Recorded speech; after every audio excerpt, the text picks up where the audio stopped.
Hello everyone, and welcome back to RPG PhD. I'm Dr. Ben.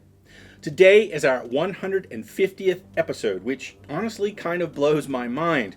So thank you to everyone who's been watching, commenting, and supporting this channel over the years. You're the reason that these deep dive conversations keep happening. And if you haven't yet subscribed, please consider it, as it's a completely free way to support the channel, and it genuinely helps more than you may realize. Today, I want to take you somewhere that at first glance feels wildly unrelated to tabletop role-playing games: dance theory. Specifically, the work of Rudolf Laban, who developed a system for understanding movement not as steps, but as energy, weight, time, intention, and flow. So, grab your favorite beverage as we look at how movement theory can transform your combat descriptions, your monsters, your villains, and even your entire campaign's physical identity.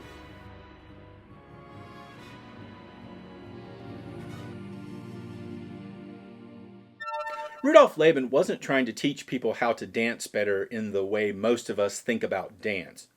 He wasn't interested in choreography as spectacle. He was interested in something interesting and much more useful for us: why movement means something psychologically. Why the same action, say reaching for a cup, can feel timid in one moment, aggressive in another, and deliberate in a third. To Laban, movement wasn't decoration, it was communication.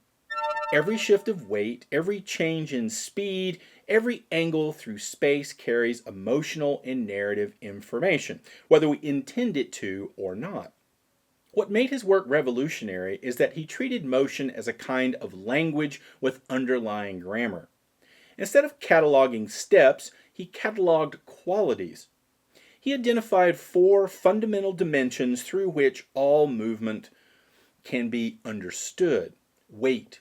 This describes whether motion feels light and delicate or heavy and forceful. Time. This describes whether it unfolds suddenly or slowly. Space.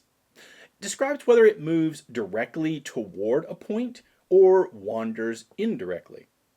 And flow describes whether the motion feels tightly controlled or freely released. These aren't just technical terms for dancers, they're psychological cues the human nervous system reads instantly, often without conscious thought. This matters for role-playing games because your players are already responding to these qualities constantly, even if no one names them.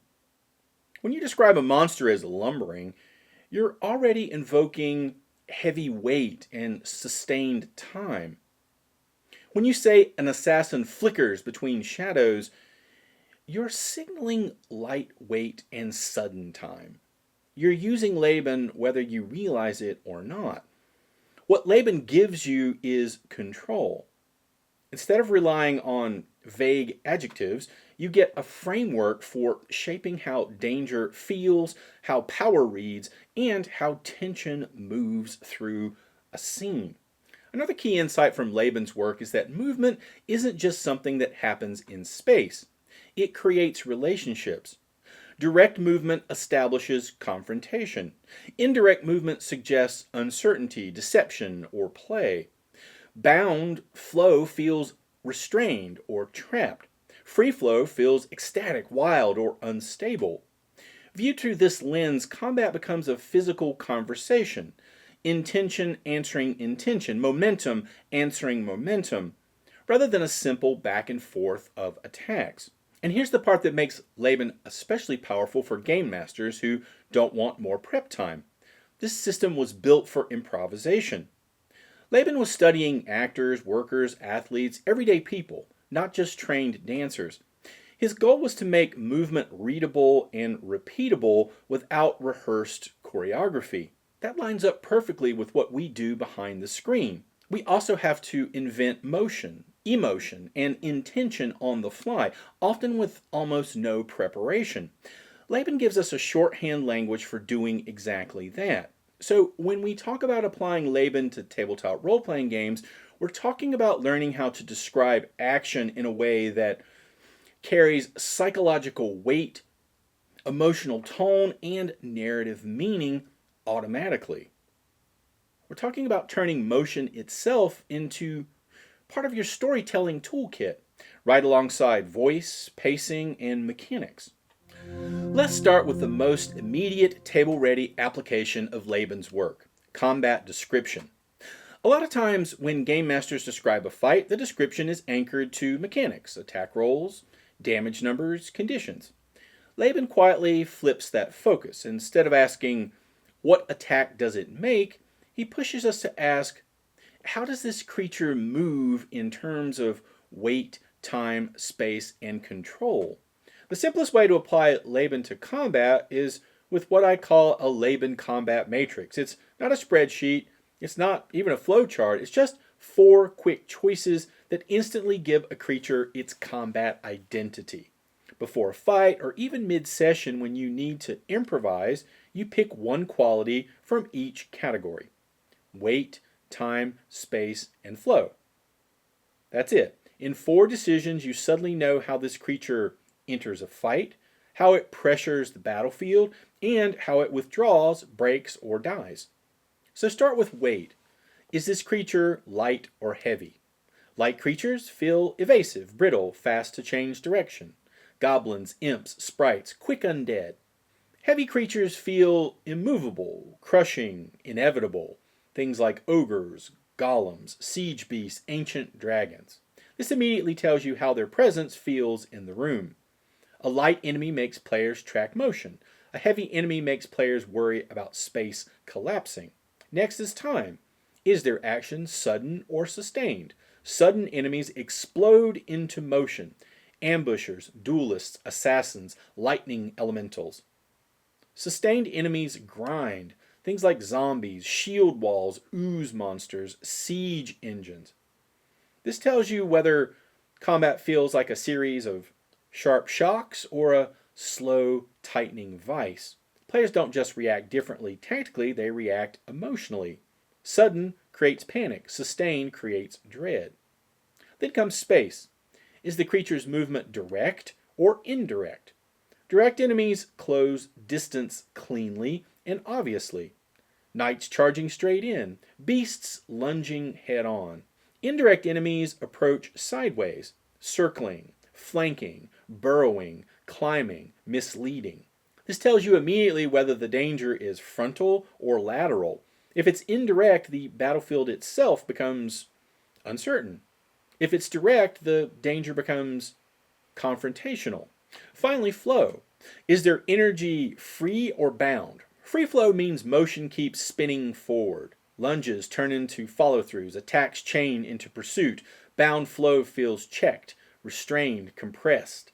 Rigid movements, controlled releases, deliberate starts and stops.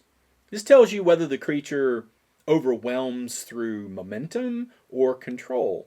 Once you've picked those 4, you now automatically know 3 things without touching the stat block. How the creature enters the fight. A heavy, sustained, direct, bound creature doesn't leap in, it claims ground. A light, sudden, indirect, free creature doesn't announce itself, it erupts from the margins. You also know how it pressures the battlefield. Does it compress space, chase relentlessly, herd the party, lock down zones, create constant flanking threats? The matrix here answers that for you. And you know how it retreats, collapses, or dies. Light creatures scatter, snap, or evaporate. Heavy creatures fall like collapsing architecture. Free flow enemies spiral out of control. Bound enemies crack when their restraint finally breaks. Now this becomes 3 powerful tools at once. First, it's a description engine. You never have to ask, what should this look like? Again, you already know how this thing moves. Second, it's a monster consistency anchor. Every time that enemy returns, you reapply the same motion logic. Even across multiple sessions, the creature feels coherent. Third, it's a cure for samey fights. 2 enemies with identical hit points and abilities feel radically different if one is light, sudden, and the other is heavy, sustained. Take skeletons, for example. Mechanically, they're often treated as low-level fodder. Narratively, though, Laban lets you make them unsettling in a completely different way. Imagine skeletons moving with light weight, sustained time, and direct space. They don't rush into battle, they advance with a patient, grinding inevitability. Their swords don't snap through the air, they rise slowly, deliberately, as if every motion is being dragged out of the grave along with them. When a skeleton misses, it doesn't stumble back in surprise, it just continues the motion, unbothered, resetting with an eerie calm for the next measured strike. Even their stillness feels wrong. Not alert and ready, but enduring, like something that will still be standing long after you're exhausted. Players might think this thing is never going to stop coming. Now contrast that with something like oozes. An ooze embodies heavy weight, sustained time, indirect space, and bound flow. It doesn't rush. It advances with a slow, suffocating inevitability. Every inch of its motion feels earned, sticky, resistant. An ooze doesn't really strike in the traditional sense, it envelops. When damage happens, it feels gradual and ongoing rather than sharp and sudden. Armor doesn't clang, it sinks. Dodging doesn't feel like escaping a blow, it feels like pulling yourself out of tar just before being swallowed. Using Laban's lens, an ooze becomes a creeping environmental threat that happens to be alive.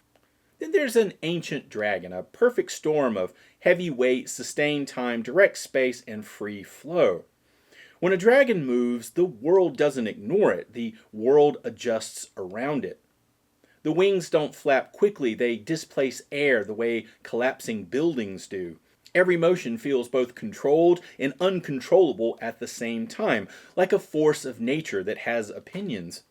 Even when it pauses, the sense of stored momentum makes the silence terrifying. Those pauses don't feel safe. They feel like the moment between lightning and thunder. The dragon doesn't feel like a creature taking turns in combat. It feels like an environmental event that the party is trapped inside. Once you start framing combat this way, something fascinating can happen at the table. Players start responding to presence. They reposition differently against light, sudden enemies than they do against heavy, sustained ones. They hesitate when facing bound, suffocating threats and panic around free-flowing, unpredictable ones. You haven't changed a single number on the stat block, but you've completely transformed how the encounter feels. And that's the core payoff of thinking like a choreographer. Combat starts feeling like physics with personality. Every enemy is something that exerts pressure on space, time, and control. And once players feel that, the fiction and the mechanics finally start pulling in the same direction. Laban didn't stop at describing individual movement qualities like light or heavy, sudden or sustained. He went a step further and grouped these qualities into what he called effort states. Repeatable, emotional signatures of motion that describe not just how something moves, but how it feels to experience it. This is where Laban becomes incredibly powerful for role-playing game design, because effort states turn motion into mood. They give you a way to build emotional consistency into combat, social conflict, chases, disasters, even entire story arcs, without relying on repeated exposition. Laban identified 8 basic effort actions that represent recurring emotional and physical signatures of movement. Press is strong, sustained, and direct, producing a feeling of relentless determination. Ring is strong, sustained, and indirect, giving motion a twisted, tormented quality.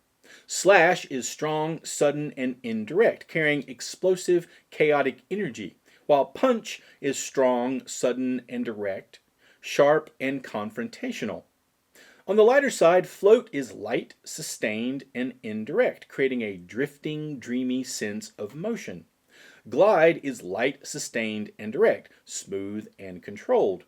Flick is light, sudden, and indirect, nervous and playful in its energy.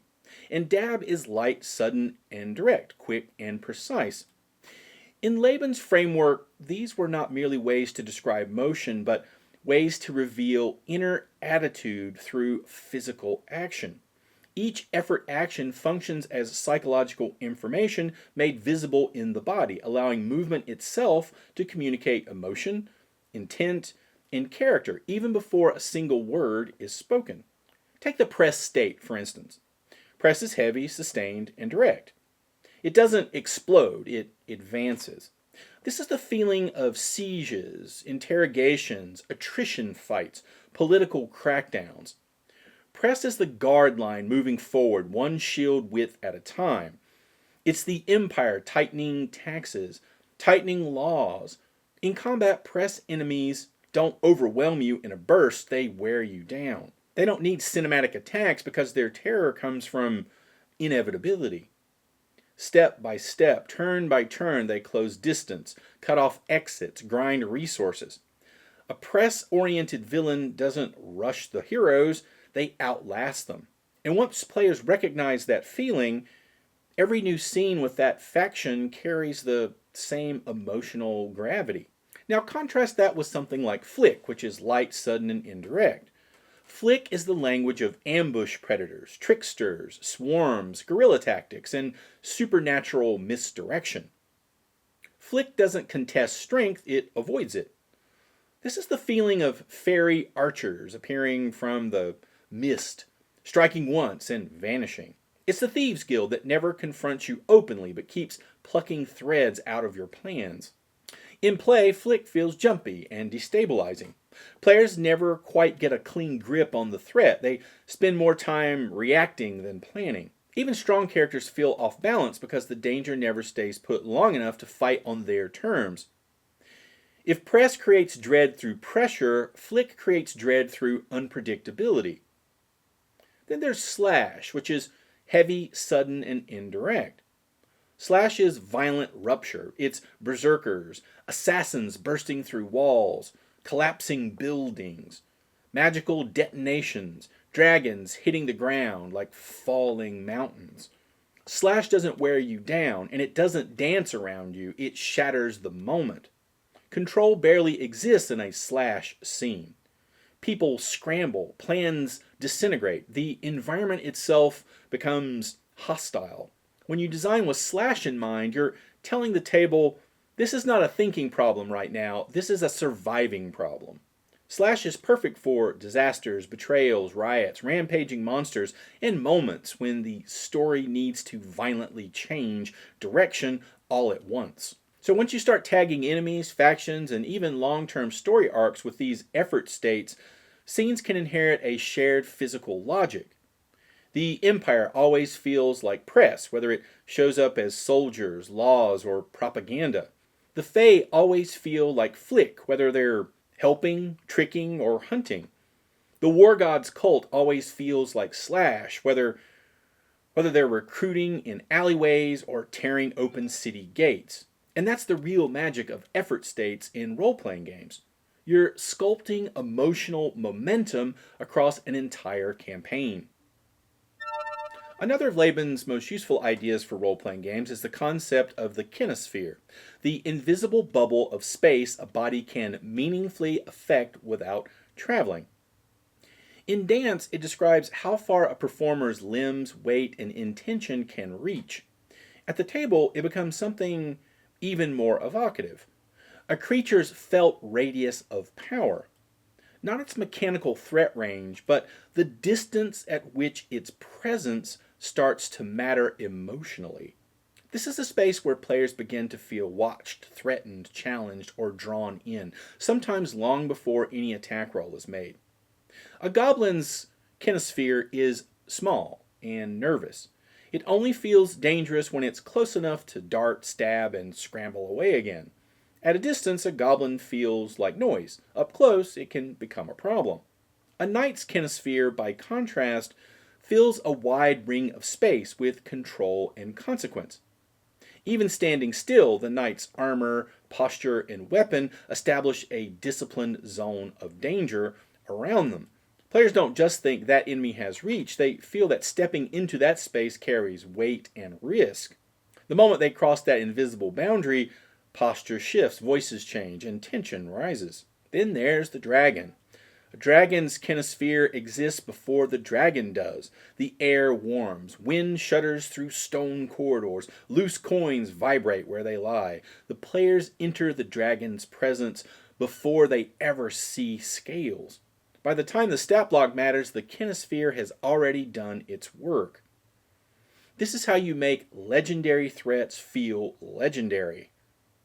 Not by inflating numbers, but by letting their influence leak outward into the environment. The world itself starts reacting to them before the players do. Kinesphere doesn't just apply to physical danger, you can deploy it socially with equal effect. A charismatic noble expands their kinesphere across an entire hall without ever raising their voice. When they speak, conversations nearby naturally bend toward them.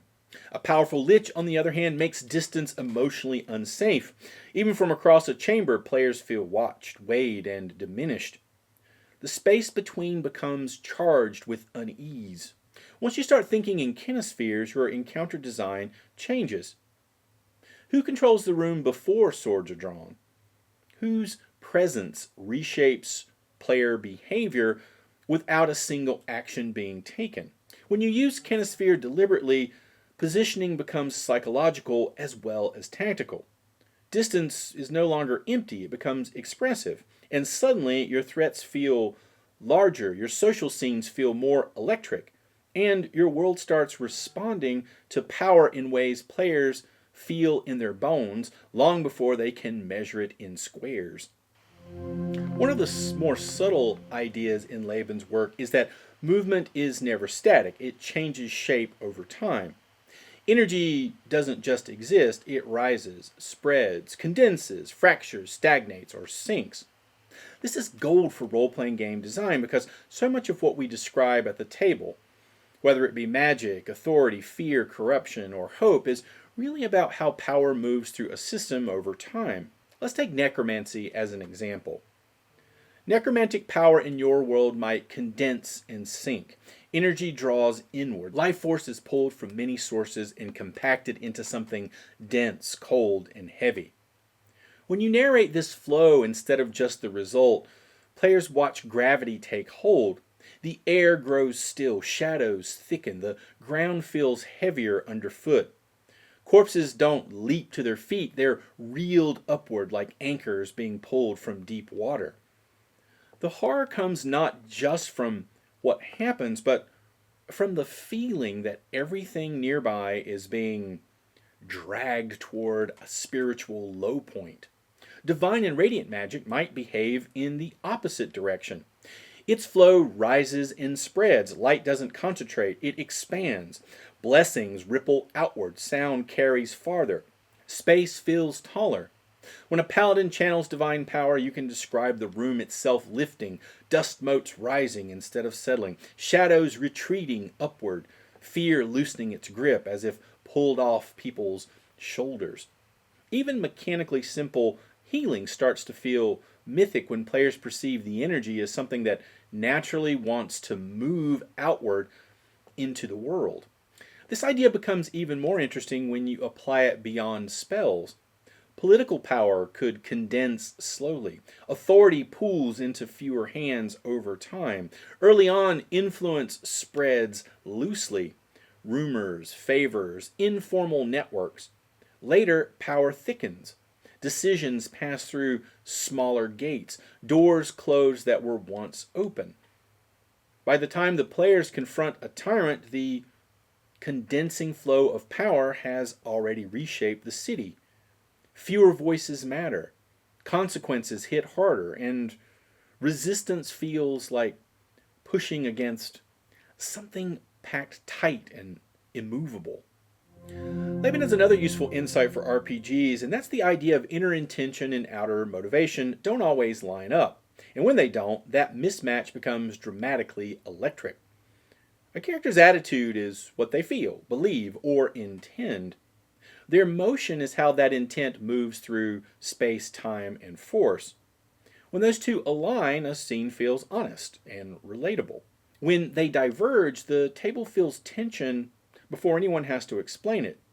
A diplomat may speak with warmth and courtesy while their energy presses forward relentlessly, taking up conversational ground inch by inch. A smiling villain may glide through a ballroom with elegance while socially smothering rivals without ever raising their voice. The words say one thing, the motion says another. Players feel the lie in their bodies before they consciously identify it. This is incredibly powerful because it gives you a nonverbal truth layer in scenes. Instead of do I believe them, it's about reading how the world feels when this person acts. A friendly merchant who truly means well might have light, open, spreading motion. Questions invite answers. Space feels shared. A merchant who is secretly predatory might still smile and flatter, but their motion condenses and presses and restricts. The room might even feel smaller. Options feel fewer. Even without deception mechanics, players sense danger because the flow of power doesn't match the surface tone. This also works in reverse. A brutal-looking warrior might stomp, snarl, and slam doors, but their motion could actually be withdrawing. They give ground in conversation. They hesitate before committing. Maybe they avoid eye contact. Now the outer shell broadcasts threat while the inner motion leaks fear. Players pick up on that contrast intuitively and may choose a completely different approach than they would with a truly predatory foe. You didn't rewrite the stat block, you just separated intention from motion. For social play, this becomes a kind of emotional telegraph system.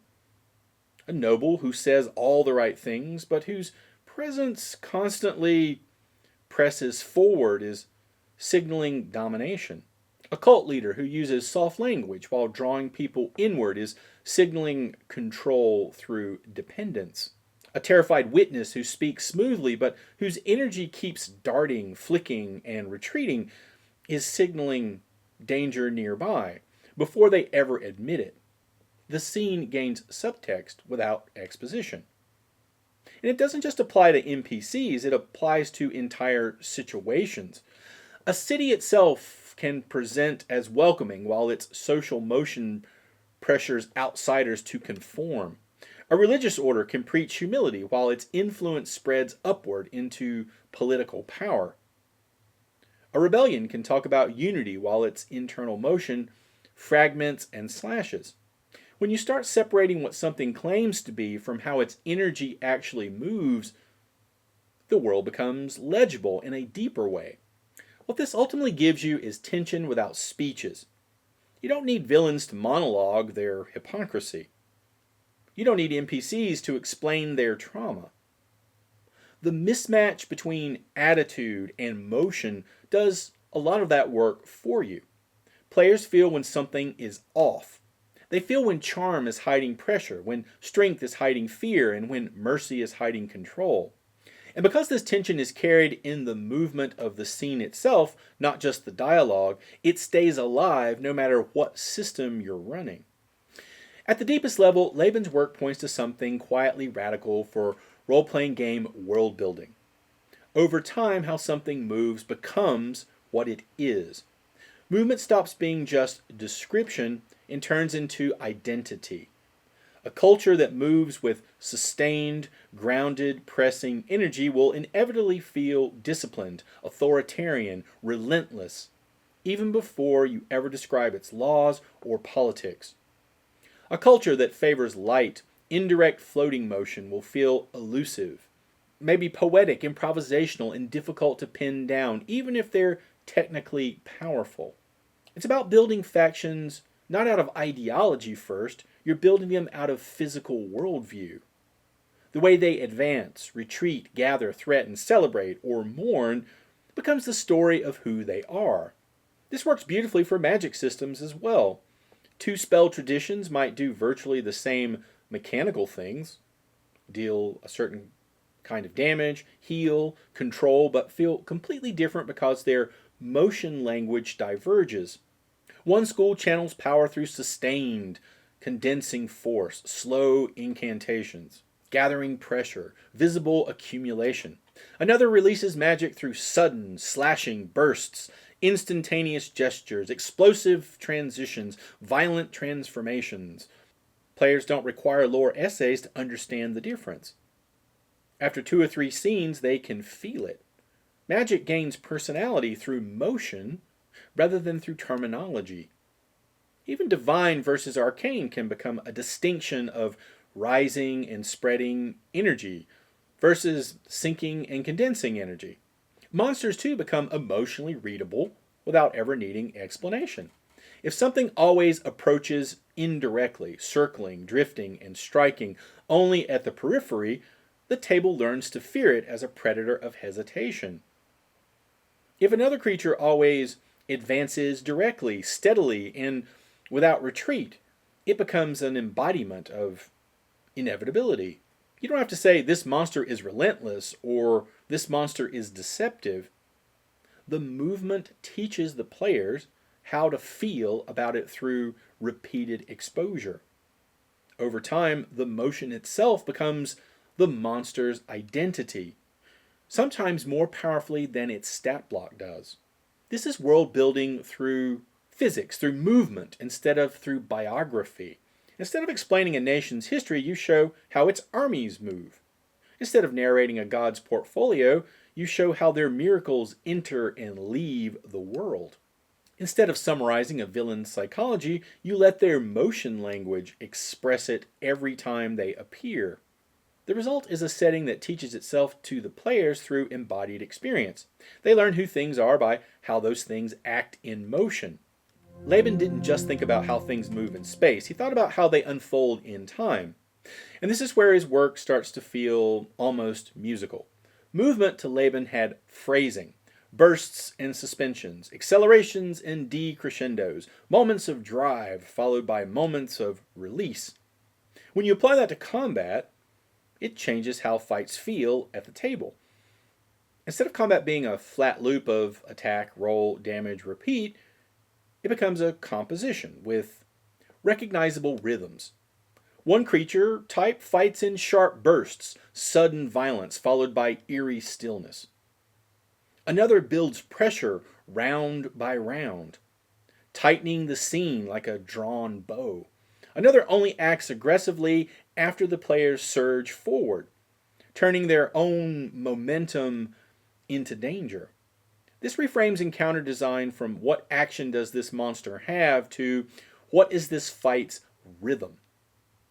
A swarm fight might feel like staccato percussion, rapid, light, unrelenting hits that never quite land decisively, but exhaust the party through sheer tempo. A siege engine becomes slow, crushing brass. Everything it does takes time, but when it lands with finality. An assassin fight feels syncopated, long pauses, misdirection, then sudden violence that snaps the table awake. This also transforms how you think about escalation. Instead of escalation being more damage, it becomes density of rhythm.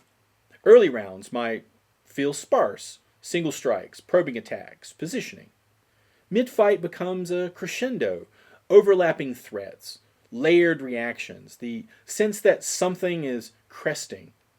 And a late fight becomes either a controlled release, one side cleanly collapses, or a chaotic coda where everything fractures at once.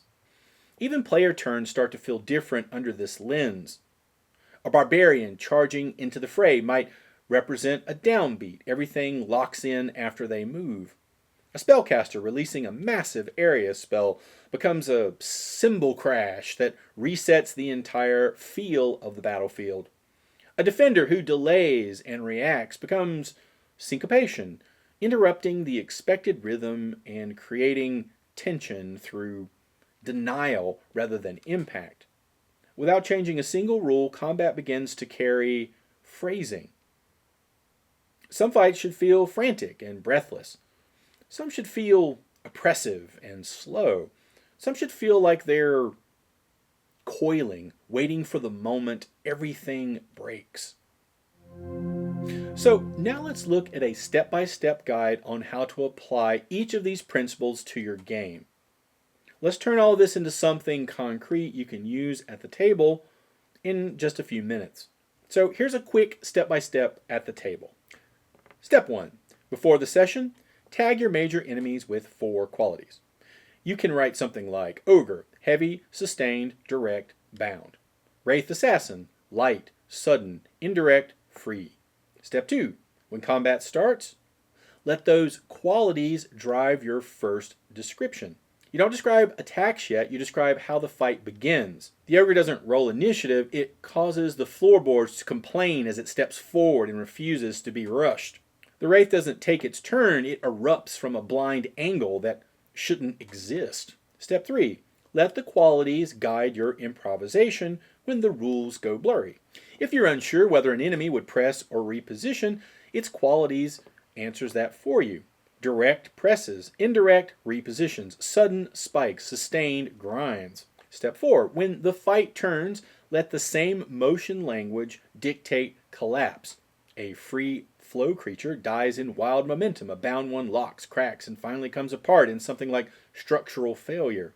So once you start using this, you're not asking, what does it do this round? You're asking, how does its nature continue to express itself under pressure? Now let's talk about effort states as emotional engines. Effort states let you give an entire scene, faction, dungeon wing, or story arc a shared emotional language. Instead of deciding every creature individually, you decide the dominant emotional motion of the situation. So step 1, pick one dominant effort state for the scene or faction. Choose the emotional engine that best fits what the scene feels like. So, press, heavy, sustained, direct for a siege and interrogation, oppression and pursuit. Flick, light, sudden, indirect for ambush, trickery, swarms, and fey mischief. Slash for heavy, sudden, indirect for chaos, explosions, and berserk violence. Glide for light, sustained, indirect for seduction, politics, illusions, and dread elegance. Ring, heavy, sustained, indirect for corruption, psychological torment, slow collapse, cursed endurance, body horror, and moral suffocation. Punch, heavy, sudden, direct for shock assaults, executions, duels, brutal authority, decisive violence, and rule by force. Float, light, sustained, indirect for prophecy, dreams, spirits, wandering ghosts, altered states, and eerie serenity. And dab, light, sudden, direct for scouting, interrupts, trap triggers, surgical strikes, and quick thinking under pressure. Step 2 is let that effort state shape everything. Once chosen, it governs enemy behavior, civilian reactions, how the terrain gets used, the pacing of dialogue, and how danger escalates. The next thing is to keep it consistent. As long as the scene persists, maintain the same movement logic. The players may never notice the label you choose, but they will absolutely feel that the world is behaving with emotional consistency. So let's look at Kinespheres. So Kinespheres let you design presence before action. It determines how close danger feels before anything actually happens. So first, decide how far this creature's influence extends. Not mechanically, but emotionally. A small kinesphere means danger feels localized. A medium kinesphere means danger fills the room. A massive kinesphere means danger exists before the creature is even visible. Next, show the kinesphere before the creature. You always describe effects first, not the enemy itself. Dust shifting, heat building, sound changing. NPCs reacting, light behaving strangely. The environment signals the scale of danger before the stat block ever arrives. Also, let social kinesphere override distance. A noble can dominate a hall with posture alone. A demon can make a cathedral feel claustrophobic. A lich can make even distance feel unsafe. Now let's look at shape flow. This is tracking power over time. Shape flow lets you show how power evolves instead of just stating that something gets worse. First, identify what kind of power you're describing. Before you think about visuals or mechanics, decide what force is present in the scene. Is this necromantic magic, divine authority, political control, fear, corruption, hope, or social influence? you're defining what kind of energy is in motion. For example, in a crypt scene, the dominant force might be death and lingering will. In a throne room, it might be authority and control. Next, choose how that power moves over time. And now decide the shape of its movement. Ask yourself a simple question. Does this energy rise, spread, condense, fracture, stagnate, or sink? Political power might condense slowly over months. Fear might spread fast and then sink into quiet dread.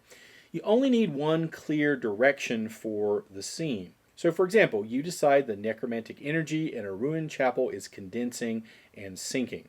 You describe the environment reacting to that flow before describing the effect. Instead of saying a necromancer casts a spell, show how the flow reshapes the space.